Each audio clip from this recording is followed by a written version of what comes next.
साईं सच्चरित्र में हम बकरे की बलि की कथा का पाठ करते हैं। इस कथा का उद्देश्य भी यही है, काका साहेब दीक्षित की परीक्षा लेना। काका में सच्ची भक्ति तो थी ही, पर उन्हें कसौटी पर कसना भी आवश्यक था। इसलिए बाबा ने ये लीला रचाई।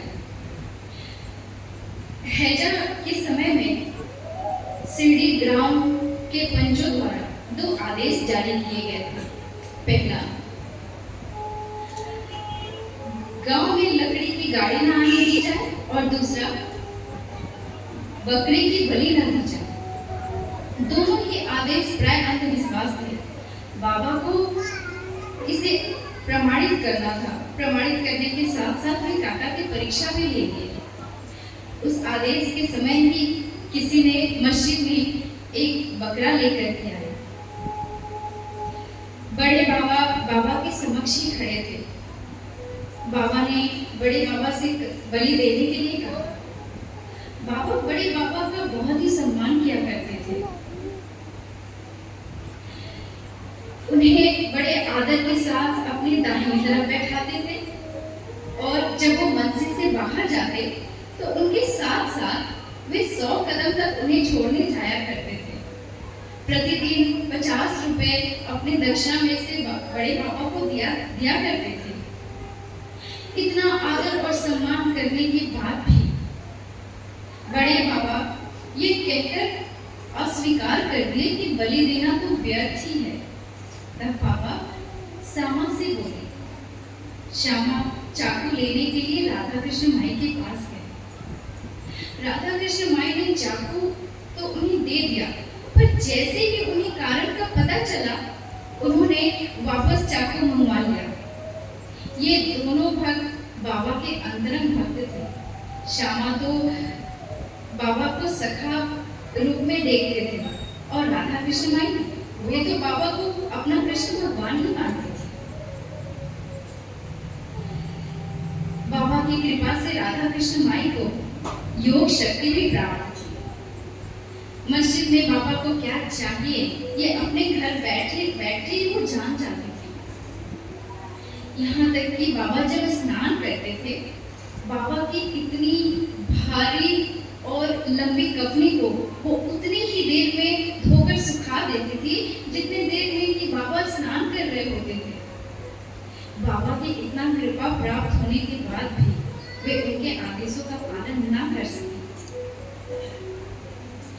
जब माई ने चाकू वापस मंगवा लिया तो श्यामा फिर दूसरी चाकू लेने के लिए गए। वे बहुत देर तक वापस ही ना लौटे। अब काका साहेब दीक्षित की बारी थी। बाबा ने काका साहेब दीक्षित को आदेश दिया कि बकरी की बलि तुम दो। वे बिना हिचकिचाहट के साचे बाड़े में जाते थे। चाकू लेकर आए और बलि देने के लिए तैयार हो गए। बाबा की अंतिम आज्ञा की प्रतीक्षा करने लगे। काका साहेब दीक्षित एक ब्राह्मण कुल में जन्मे थे। बलि कृत्य क्या होता है वे जानते ही नहीं थे। हिंसा एक निंदनीय कार्य है, इसके बावजूद भी वे बकरे की बलि देने के लिए तैयार थे। वहां उपस्थित सभी भक्तगण आश्चर्य में थे कि बड़े बाबा एक यवन होते हुए भी बलि देने के लिए इनकार कर दिए, और काका साहेब दीक्षित एक सनातन ब्राह्मण होते हुए भी बलि देने जा रहे हैं। तभी काका अपना धोती ऊपर उठाकर फेटा कस लिए और चाकू हाथ में लेकर के अंतिम आज्ञा की प्रतीक्षा करने लगे। बाबा ने कहा, अब विचार क्या कर रहे हो, मारो। काका जैसे ही बकरी की बलि देने ही वाले थे कि बाबा गरजते हुए बोले, ठहरो, तुम कितने दुष्ट हो।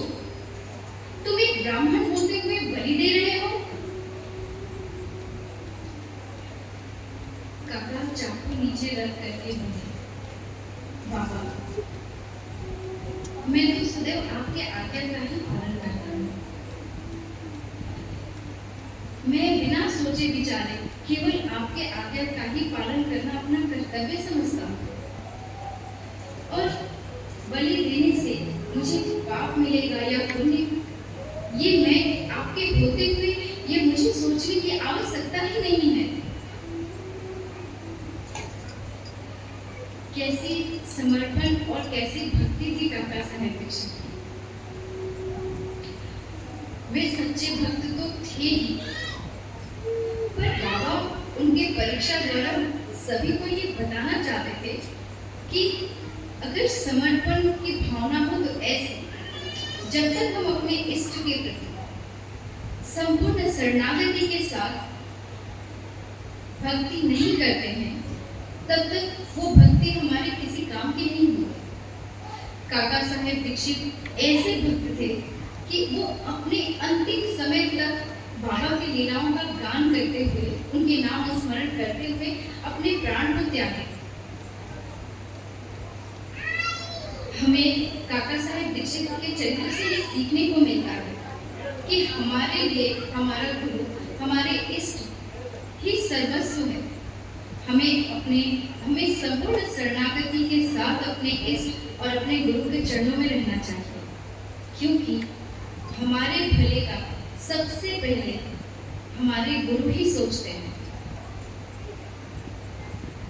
काका साहेब दीक्षित के चरित्र से हमें ये सीखने को मिलता है कि यदि हम उनके चरित्र के जैसा अपने चरित्र को बनाने की तीर मात्र भी कोशिश करें, तो हमारा लोक और परलोक दोनों सुधर जाएगा। श्री सच्चिदानंद सद्गुरु साईनाथ महाराज की जय। सद्गुरु श्री साईनाथ मिश्र। स्पष्टता से बोलिए, है ना? बहुत अच्छा, एकदम स्पष्ट।